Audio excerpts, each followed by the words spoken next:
तो आज लेकर आए हैं पॉलिटिक में आपात उपबंध के बारे में। तो इससे पहले जो भी पॉलिटिक का वीडियो डाले हैं वह प्ले लिस्ट पर अवेलेबल है, तो वहाँ से जाके देखिए। तो आज हम पढ़ेंगे आपात उपबंध के बारे में। तो अगर आप चैनल पर पहली बार हैं तो चैनल को सब्सक्राइब कर लीजिएगा। अगर वीडियो अच्छा लगे तो लाइक ज़रूर कीजिएगा। तो चलिए स्टार्ट करते हैं पहला क्वेश्चन से। पहला क्वेश्चन है कि आपातकाल में किसी राज्य विधानसभा की अवधि बढ़ाई जा सकती है।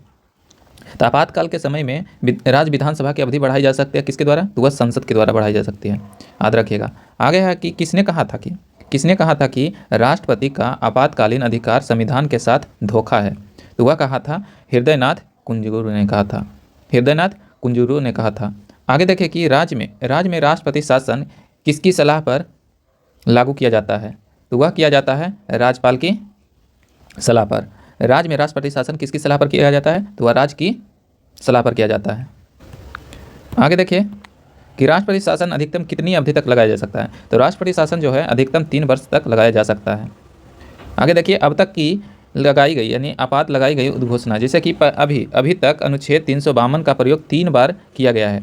राष्ट्रीय आपातकाल जो लगाया गया है वह कितनी बार? 3 बार लगाया गया है। इन तीनों उद्घोषणा में संबंधित प्रमुख तथ्य इस प्रकार है, जैसे कि पहली बार 26 अक्टूबर 1962 को आपातकाल की घोषणा की गई थी। पहली बार 26 अक्टूबर 1962 को आपातकाल की घोषणा की गई थी। इसका कारण था कि सितंबर 1962 में चीन ने नेफा क्षेत्र पर आक्रमण कर दिया था। इस क्षेत्र को अब अरुणाचल प्रदेश कहा जाता है। तो कब लगाया गया था पहली बार आपात? तो वह लगाया गया था 26 अक्टूबर 1962 को। कब?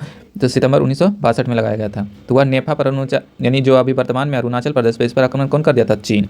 आगे देखिए दूसरा आपात की दूसरा उद्घोषणा जो हुआ था दिसंबर 1971 में हुआ था। कब हुआ था? 1971 में। तो पाकिस्तान द्वारा भारत के विरुद्ध अघोषित युद्ध छेड़ने के कारण की गई थी उद्घोषणा। यह मार्च 1977 तक लागू हुआ था, 71 से 77 तक लागू हुआ था।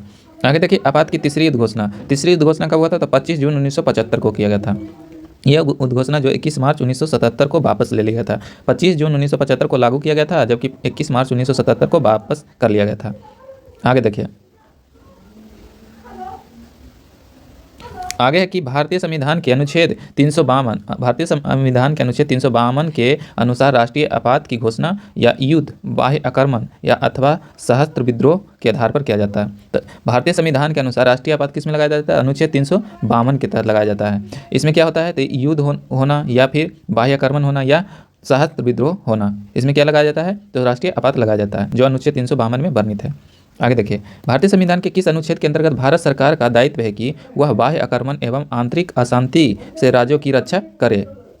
तो वह करें अनुच्छेद 355 के तहत। कह रहा है कि भारतीय संविधान के किस अनुच्छेद के अंतर्गत भारत सरकार का दायित्व है कि वह बाह्य आक्रमण एवं आंतरिक अशांति से राज्य की रक्षा करे? तो अनुच्छेद 355 के तहत।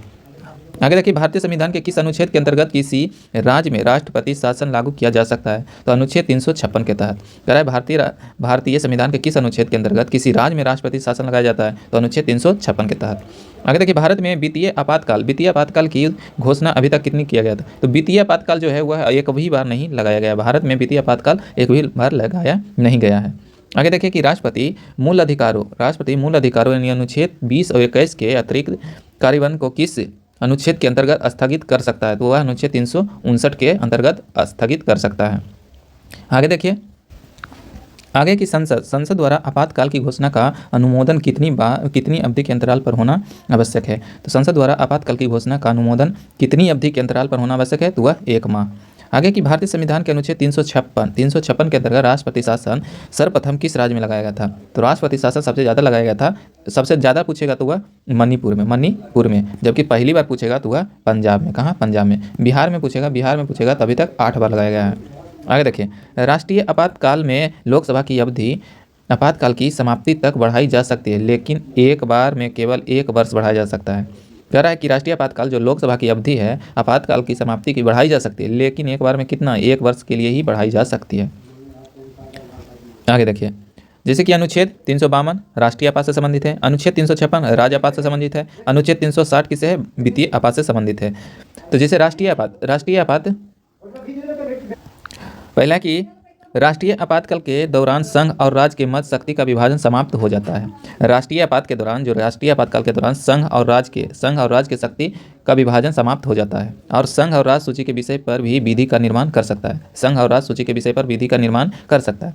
भारत की संघात्मक प्रणाली एकात्मक रूप से कार्य करने लगती है। भारत की जो संघात्मक प्रणाली है वह एकात्मक रूप से काम करने लगती है। अब तक राष्ट्रीय आपात कितनी बार लगा है? तो 3 बार अभी पढ़े थे। अब तक राष्ट्रीय आपात कितने बार लगा है? तो 3 बार लगा है। फिर देखिए राष्ट्रपति शासन राज्य विधानसभाओं भंग कर दी जाती है। राष्ट्रपति शासन में राज्य विधानसभाएं भंग कर दी जाती है और शक्तियों का विभाजन भी समाप्त हो जाता है। भारत का शासन प्रणाली एकात्मक रूप से ग्रहण कर लेती है। किसमें? राज्य आपातकाल में, जो अनुच्छेद 356 से है। अब तक राष्ट्रपति शासन का प्रयोग 120 बार से अधिक किया गया है। अब तक राष्ट्रपति शासन जो हर राज्य करता है तो वह 120 बार से अधिक किया गया है। आपको बताए थे सबसे पहले पूछेगा तो हो जाएगा पंजाब, जबकि अधिक बार पूछेगा तो वह हो जाएगा मणिपुर हो जाएगा, जबकि बिहार में पूछेगा तो वह हो जाएगा 8 बार, याद रखिएगा। फिर देखिए वित्तीय आपातकाल में संघ और राज्य के मध्य करों का विभाजन स्थगित कर दिया जाता है और संघ एवं राज्य के अधीन कार्यरत सभी व्यक्तियों के वेतन एवं भत्ते में कटौती की जा सकती है। इसके अंतर्गत उच्चतम एवं उच्च न्यायालय के न्यायाधीशों भी शामिल होते हैं। वित्तीय आपात का प्रयोग अब तक भारत एक भी बार नहीं किया है, याद रखिएगा। आगे देखिए कि मूल संविधान में आपात की उद्घोषणा में सशस्त्र विद्रोह के स्थान पर आंतरिक अशांति का उल्लेख था। आगे देखिए कि वित्तीय आपात, उसके बाद पढ़ते हैं अगला चैप्टर वित्तीय आपात में क्या होता है? तो वित्तीय आयोग का संरचना, जैसे कि इसमें सदस्य जो होता है उच्च न्यायालय के न्यायाधीशों की योग्यता रखने वाले व्यक्ति होता है और सदस्य जो इसमें सरकार के वित्तीय एवं लेखाओं का ज्ञान करने वाला व्यक्ति भी होता है। वित्तीय एवं प्रशासनिक मामलों में अनुभव करने वाला व्यक्ति भी होता है और आर्थिक मामलों का विशेषज्ञ व्यक्ति भी होता है। जैसे कि पहला है कि वित्तीय आयोग द्वारा की गई सिफारिशों को संसद सदन के समक्ष कौन रखवाता है? वह रखाता है भारत का राष्ट्रपति रखवाता है। आगे कि भारत में वित्तीय आयोग का गठन किस अनुच्छेद के अंतर्गत किया गया था? तो भारत में वित्तीय आयोग का गठन जो किया गया था अनुच्छेद 280 के अंतर्गत किया गया था। आगे देखिए कि वित्तीय आयोग का कार्यकाल कितना होता है? तो वित्तीय आयोग का कार्यकाल जो होता है वह 5 वर्ष का होता है। आगे कि वित्त आयोग में अध्यक्ष के अतिरिक्त कुल कितने सदस्य होते हैं? तो अध्यक्ष के अतिरिक्त जो होता है 4 अन्य सदस्य होते हैं। आगे देखिए कि भारत के वित्तीय आयोग, जैसे कि पहला वित्तीय आयोग का गठन कब हुआ था? तो वह हुआ था 1951 में। इसके अध्यक्ष कौन थे? तो केसी नियोगी थे। कौन थे? केसी नियोगी थे।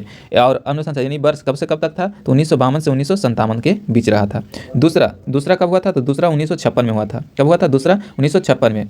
इसके अध्यक्ष कौन थे? तो केस संथामन थे, जो कि यानी इनका वर्ष कब से कब तक था? तो 1957 से 62 था। उसके बाद तीसरा जो हुआ था वह 1960 में। कब? 1960 में। और इसके अध्यक्ष कौन थे? तो ए.के. चंद्रा थे। कौन थे? ए.के. चंद्रा थे। और वर्ष कब था? तो 1962 से 66 के बीच में था।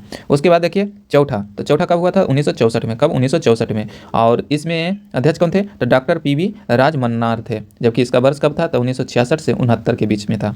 फिर 5वां वित्तीय आयोग 1968 कब हुआ था? 1968 में। इसमें अध्यक्ष कौन थे? तो महावीर त्यागी थे। कौन थे? महावीर त्यागी थे, जबकि इनका वर्ष कब था? 69 से 74 के बीच में था। उसके बाद छठा कब हुआ था? तो छठा वित्तीय आयोग 1972 में हुआ था और इसके अध्यक्ष कौन थे? तो ब्रह्मानंद रेड्डी थे, जबकि इनका वर्ष कब था? 1974 से 89 के बीच में था। उसके बाद देखिए सातवां 1977 में। कब हुआ था? 1977 में। इसके अध्यक्ष कौन थे? जे.एम. सेलेट थे, जबकि इनका वर्ष कब था? तो 1979 से 84 के बीच में था। आठवां 1982 कब हुआ था? 1982 में। और इसके अध्यक्ष कौन थे? वाई.बी. चौहान थे, जबकि इनका वर्ष कब था? तो 84 से 89 बीच में था। आगे कि नौवां कब हुआ था? 1987 में। कब हुआ? 1987 में। और उसके अध्यक्ष कौन थे? एन.के.पी. साल्वे थे, जबकि इनका वर्ष कब था? तो 89 से 95 के बीच में था। उसके बाद 10वां कब हुआ था? 1992 में। और इसके अध्यक्ष कौन थे? तो केसी पंत थे। कौन थे? केसी पंत थे। इनका वर्ष कब था? 1995 से 2000 के बीच में था। 11वां देखिए 1998 में। और इसके अध्यक्ष कौन थे? प्रो एम खुसरो थे, जबकि इनका वर्ष कब था? 2000 से 2005 तक था। उसके बाद देखिए 12वां था 2002 में। और इनका अध्यक्ष कौन थे? डॉक्टर सी रंगराजन थे, जबकि इनका वर्ष कब था? 2005 से 2010 के बीच। 13वां 2007 में। कब? 2007 में, जबकि इनका अध्यक्ष कौन थे? तो डॉक्टर विजय केलकर थे। कौन थे? विजय केलकर थे। इनका वर्ष कब था? तो 2010 से 2015 के बीच में। 14वां देखिए 2013 में आया था। कब आया था? 14वां 2013 में। और इनके अध्यक्ष कौन थे? तो डॉक्टर वाई.बी. रेड्डी थे, जो कि इनका वर्ष कब था? तो 15 से 2020 तक में। 2015 से 2020 के बीच में। 15वां 2017 में आया था। और इसके अध्यक्ष कौन थे? एन.के. सिंह थे। कौन थे? एन.के. सिंह थे, जो कि 2020 से 2020 से 21, उसके बाद 21 से 26 के बीच, ये 2 सत्र में थे। और देखिए 16वां 2023 में थे, जो कि अरविंद पनगरिया थे, जो कि अभी वर्तमान में यही हैं, 2026 तक रहेंगे। तो चलिए आगे देखते हैं। आगे है कि भारत में केंद्र राज्य के मध्य वित्तीय संबंध किसकी संतुष्टि से निर्धारित होता है? तो वह होता है वित्त आयोग के संतुष्टि पर। आगे है कि वित्त आयोग का मुख्य कार्य केंद्रीय करों में राज्य के विभाग तथा राज्यों के लिए दी जाने वाली वित्तीय सहायता को निर्धारित करती है। आगे है कि केंद्र एवं राज्य के मध्य वित्तीय विवादों के समाधान किस संस्था के द्वारा होता है? वह होता है वित्त आयोग के द्वारा। यानी केंद्र और राज्य के मध्य वित्तीय विवादों का समाधान किस संस्था के द्वारा होता है? तो वित्त आयोग के द्वारा होता है। आगे कि केंद्र की समेकित निधि से राज्य का राजस्व की सहायता हेतु अनुदान देने वाले सिद्धांतों का अनुशंसा का प्राधिकरण कौन करता है? तो वह करता है वित्त आयोग करता है। आगे है कि सामान्य रूप से भारत में प्रति 5 वर्ष बाद वित्त आयोग की नियुक्ति केंद्रीय अनुदान और संघ के राजस्व में राज्यों का अंश निर्धारित करने के लिए किया जाता है। आगे कि भारत की संचित निधि में से राज्य के राजस्व में सहायता अनुदान कौन से विनियमित करता है? तो वह भी करता है वित्त आयोग। आगे देखिए कि 15वें वित्त आयोग के सिफारिशों के अनुसार केंद्रीय करों के विभाज्य पूल में राज्यों का हिस्सा कितना कर दिया गया है? तो वह कर दिया है 41%। कितना? 41%। कह रहा है कि 15वें वित्त आयोग के सिफारिशों के अनुसार केंद्रीय करों के विभाज्य पूल में राज्यों का हिस्सा कितना कर दिया? तो वह कर दिया है 41%। आगे देखिए वर्ष 2021 से 26 के लिए केंद्रीय करों के विभाजन पूल में राज्यों की हिस्सेदारी हेतु निर्धारित मानदंडों में कौन से 2 नए मानदंड शामिल किए गए हैं? तो वह किया गया है जनसंख्यात्मक प्रदर्शन एवं कराधान प्रयास किया गया है। आगे देखिए कि ऋत्विक रंजन पांडे को 16वें वित्त आयोग का सचिव नियुक्त किया गया है। आगे देखिए भारत में प्रथम वित्त आयोग का गठन वर्ष 1951 में किया गया था। इसके अध्यक्ष कौन थे? तो केसी नियोगी थे। कौन थे? केसी नियोगी थे।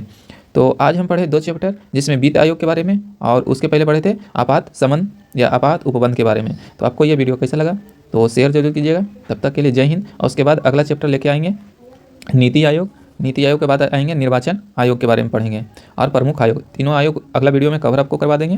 तो वीडियो को जितना हो सके शेयर कीजिएगा और जो भी वीडियो अपलोड है प्ले लिस्ट पर वहाँ से जाके देखिए, ताकि आपको पूरा क्वेश्चन का सहायता मिल सके। तो तब तक के लिए जय हिंद, जय भारत।